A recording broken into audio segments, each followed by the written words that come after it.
বিশ্ব সংবাদে আপনাদের স্বাগত। শুরুতেই সংবাদ শিরোনাম, পরে বিস্তারিত।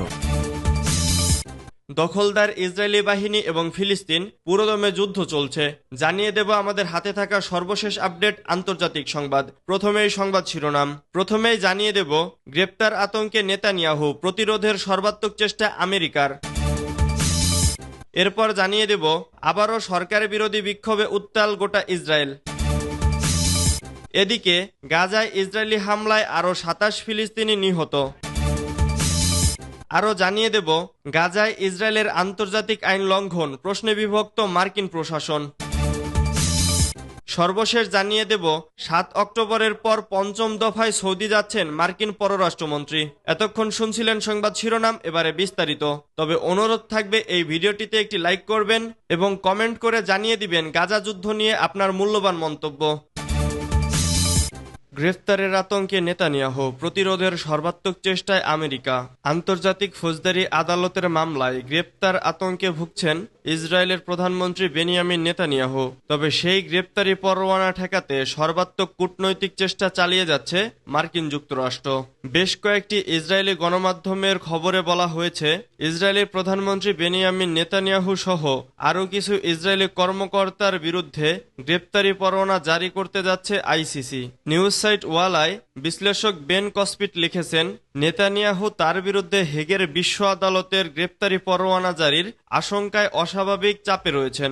নেতানিয়াহু এবং অন্যান্য ইসরায়েলি নেতার বিরুদ্ধে গ্রেপ্তারি পরোয়ানা জারির অর্থ হল ইসরায়েলের আন্তর্জাতিক সুনামে বড় ধরনের আঘাত। কসপিট লিখেছেন, গ্রেপ্তারি পরোয়ানা প্রতিশোধে নেতানিয়াহু বিরতিহীনভাবে টেলিফোনে চেষ্টা করে যাচ্ছে। বিশেষ করে মার্কিন প্রেসিডেন্ট জো বাইডেন প্রশাসনের সঙ্গে তিনি সর্বাত্মক যোগাযোগ রাখছেন। ইসরায়েলি সংবাদ মাধ্যম হরেতসের বিশ্লেষক অ্যামোস হারলেন লিখেছেন, ইসরায়েলি সরকার এই ধারণা নিয়ে কাজ করে যাচ্ছে যে আইসিসির প্রসিকিউটর কবির খান চলতি সপ্তাহেই নেতানিয়াহু, প্রতিরক্ষা মন্ত্রী ইয়োব গ্যালান্ট এবং আইডিএফ এর প্রধানের বিরুদ্ধে গ্রেপ্তারি পরোয়ানা জারি করতে পারেন। হারেল জানিয়েছেন, আমেরিকা ইতোমধ্যে গ্রেপ্তারি পরোয়ানা ঠেকানোর জন্য জোর তৎপরতা শুরু করে দিয়েছে। উল্লেখ্য, আইসিসির রোম চুক্তিতে ১২৪টি দেশ সই করলেও যুক্তরাষ্ট্র ও ইসরায়েল তাতে স্বাক্ষর করেনি। যুদ্ধের ব্যাপারে নেতানিয়াহুর সর্বশেষ সরকারি বিবৃতিতে দাবি বলা হয়েছে, আইসিসির আসন্ন সিদ্ধান্ত বিপজ্জনক নজির সৃষ্টি করতে পারে। তিনি শুক্রবার বলেন, আমরা নিজেদের রক্ষা করা থেকে কখনো বিরত রাখব না। হেগ আদালতের সিদ্ধান্ত ইসরায়েলি পদক্ষেপের ওপর কোনো প্রভাব ফেলবে না। সূত্র টাইমস অব ইসরায়েল। আবারও সরকার বিরোধী বিক্ষোভে উত্তাল গোটা ইসরায়েল। আবারও সরকার বিরোধী বিক্ষোভে উত্তাল হয়ে উঠেছে পুরো ইসরায়েল। মূলত ফিলিস্তিনের স্বাধীনতাকামী সংগঠন হামাসের হাতে আটক থাকা জিম্মিদের উদ্ধার এবং আগাম নির্বাচনের দাবিতে ইসরায়েল জুড়ে এই বিক্ষোভ ছড়িয়ে পড়েছে। সম্প্রতি হামাসের প্রকাশিত একটি ভিডিওতে গাজায় আটক ২ বন্দী ইসরায়েলি সরকারের কাছে তাদের মুক্তি নিশ্চিত করার জন্য বন্দি বিনিময় চুক্তি করার দাবি জানায়। এই ভিডিও প্রকাশের পর ইসরায়েল জুড়ে আবারও তীব্র বিক্ষোভ ছড়িয়ে পড়ে। ইসরায়েলি সম্প্রচার কর্তৃপক্ষ জানিয়েছে, বিক্ষোভকারীরা ইসরায়েলের কাপলান স্কোয়ারে জড়ো হয়ে গাজায় হামাসের সঙ্গে বন্দি বিনিময় চুক্তি এবং আগাম নির্বাচন দাবি জানান। গাজায় আটক বন্দীদের পরিবারের সদস্যরাও এদিন বিক্ষোভে অংশ নেয় এবং বিক্ষোভকারীদের সামনে বক্তৃতা দেয়। এদিন হাজার হাজার ইসরায়েলি তেল আবিবের প্রতিরক্ষা মন্ত্রণালয়ের সামনে বিগিন স্ট্রিটে জড়ো হয়েছিল। পশ্চিম জেরুজালেমে ইসরায়েলি প্রেসিডেন্ট আইজাক হারজেগের বাড়ির কাছেও বিক্ষোভ করেছেন অনেকে। সিজারিয়ায় প্রধানমন্ত্রী বেনিয়ামিন নেতানিয়াহুর বাসভবনের কাছে এবং হাইফায়ও কয়েক হাজার ইসরায়েলি বিক্ষোভ করেছেন। বিক্ষোভের এক পর্যায়ে কাপলান স্কোয়ারে পুলিশ ও বিক্ষোভকারীদের মধ্যে সংঘর্ষ শুরু হয়। বন্দীদের পরিবার বলছে, ইসরায়েলকে অবশ্যই রাফা আক্রমণ অথবা হামাসের সাথে চুক্তির মধ্যে যে কোনো একটি বেছে নিতে হবে। এছাড়া এই পরিবারগুলো যুদ্ধের অবসান ঘটিয়ে হলেও গাজায় আটক বন্দীদের মুক্তি নিশ্চিত করার জন্য সরকারি সদস্যদের প্রতি আহ্বান জানিয়েছেন। ইসরায়েলি সংবাদ মাধ্যমগুলো বলছে, হামাসের হাতে ২৪০ থেকে ২৫৩ ইসরায়েলি বন্দী ছিল, যাদের মধ্যে ৩ জনকে ইসরায়েল মুক্ত করেছিল এবং ১০৫ জনকে হামাস গত বছরের নভেম্বরে বন্দি বিনিময় চুক্তির সময় মুক্তি দিয়েছিল। অপরদিকে ইসরায়েলি হামলায় ৭০ জন বন্দী নিহত হওয়ার কথা বলে থাকে হামাস। সূত্র টাইমস অব ইসরায়েল। গাজায় ইসরায়েলি হামলায় আরও ২৭ ফিলিস্তিনি নিহত। ফিলিস্তিনের অবরুদ্ধ গাজা উপত্যকার রাফা শরণার্থী শিবিরে আবারও হামলা চালিয়েছে দখলদার ইসরায়েলি বাহিনী। এতে অন্তত ৭ জন ফিলিস্তিনি নিহত হয়েছেন। এ নিয়ে গত ২৪ ঘন্টায় ইসরায়েলের লাগামহীন বোমা হামলায় মোট ২৭ জন ফিলিস্তিনি নিহত হয়েছেন। কাতার ভিত্তিক সংবাদ মাধ্যম আল জাজিরা এ খবর দিয়েছে। প্রতিবেদনে বলা হয়েছে নিহতদের মধ্যে অন্তত ১০ জন শিশু রয়েছে।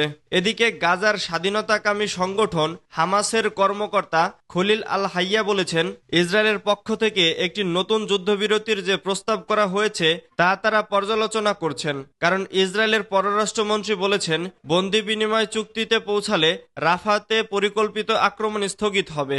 গত বছরের ৭ অক্টোবর হামাসের নজিরবিহীন আন্তঃসীমান্ত হামলার পর থেকে ইসরায়েল গাজা উপত্যকায় অবিরাম বিমান ও স্থল হামলা চালিয়ে যাচ্ছে। ইসরায়েলি এই হামলায় হাসপাতাল, স্কুল, শরণার্থী শিবির, মসজিদ, গির্জাসহ হাজার হাজার ভবন ক্ষতিগ্রস্ত বা ধ্বংস হয়ে গেছে। এছাড়া ইসরায়েলি আগ্রাসনের কারণে প্রায় ২০ লাখেরও বেশি বাসিন্দা তাদের ঘরবাড়ি ছাড়তে বাধ্য হয়েছেন। মূলত ইসরায়েলি আক্রমণ গাজাকে ধ্বংসস্তূপে পরিণত করেছে। জাতিসংঘের মতে ইসরায়েলের বর্বর আক্রমণের কারণে গাজার প্রায় ৮৫% ফিলিস্তিনি বাস্তুচ্যুত হয়েছেন। আর খাদ্য, বিশুদ্ধ পানি এবং ঔষধের তীব্র সংকটের মধ্যে গাজার সকলেই এখন খাদ্য নিরাপত্তাহীন অবস্থায় রয়েছেন। এছাড়া অবরুদ্ধ এই ভূখণ্ডে ৬০% অবকাঠামো ক্ষতিগ্রস্ত বা ধ্বংস হয়ে গেছে। ইসরায়েল গাজার ওপর ব্যাপকভাবে অবরোধ আরোপ করে রেখেছে। এর ফলে এই ভূখণ্ডের জনগোষ্ঠী, বিশেষ করে উত্তরাঞ্চলের বাসিন্দারা অনাহারের দ্বার প্রান্তে রয়েছেন।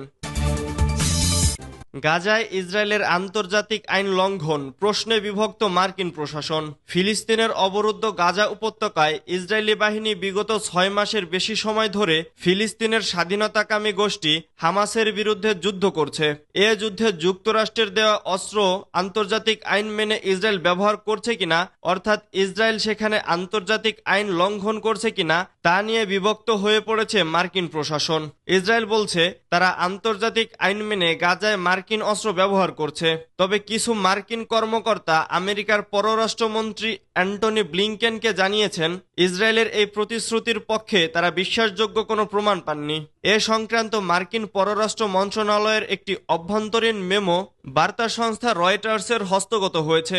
গত ফেব্রুয়ারিতে প্রেসিডেন্ট জো বাইডেন একটি জাতীয় নিরাপত্তা স্মারক জারি করেন, যেখানে বলা হয় গাজায় যুক্তরাষ্ট্রের সরবরাহ করা অস্ত্র আন্তর্জাতিক আইন মেনে ইসরায়েল ব্যবহার করছে কিনা তা নিয়ে ব্লিংকেনকে অবশ্যই ৪ মে এর মধ্যে কংগ্রেসে প্রতিবেদন জমা দিতে হবে। ২৪শে মার্চের মধ্যে মার্কিন পররাষ্ট্র মন্ত্রণালয়ের ৭টি ব্যুরো তাদের মতামতের মেমো ব্লিংকেনকে পাঠান। একজন মার্কিন কর্মকর্তা বলেন, কিছু মতামত ইসরায়েলের পক্ষে গেছে, আবার কিছু ইসরায়েলের বিরুদ্ধে গেছে, আবার কেউ কেউ কোনো পক্ষই নেয়নি। ৭ অক্টোবরের পর পঞ্চম দফায় সৌদি যাচ্ছেন মার্কিন পররাষ্ট্রমন্ত্রী। সৌদি আরবে সফরে যাচ্ছেন মার্কিন পররাষ্ট্রমন্ত্রী অ্যান্টনি ব্লিংকেন। তিনি কয়েকদিনের এই সফরে গাজা যুদ্ধবিরতি এবং বৃহত্তর আঞ্চলিক সংঘাত প্রতিরোধের প্রচেষ্টা নিয়ে আলোচনা করবেন। মার্কিন পররাষ্ট্র মন্ত্রণালয় এ তথ্য নিশ্চিত করেছে। ফরাসি বার্তা সংস্থা এএফপি এক প্রতিবেদনে এ খবর দিয়েছেন। খবরে বলা হয়েছে রোববার সৌদি আরবের উদ্দেশ্যে পাড়ি দেবেন ব্লিংকেন। সাম্প্রতিক সময়ে ইরান এবং ইসরায়েলের মধ্যকার দীর্ঘ ছায়াযুদ্ধের পর প্রথমবারের মতো তিনি ওই অঞ্চলে সফরে যাচ্ছেন। এই সফরে উপসাগরীয় আরব দেশগুলোর মন্ত্রীদের সঙ্গে তার সাক্ষাৎ করার কথা। মার্কিন পররাষ্ট্র দপ্তরের মুখপাত্র ম্যাথিউ মিলার বলেছেন, গাজায় যুদ্ধবিরতির চলমান প্রচেষ্টা নিয়ে আলোচনা করবেন ব্লিংকেন। হামাসের হাতে বন্দী জিম্মিদের মুক্তি নিশ্চিতের বিষয়েও আলোচনা করবেন তিনি।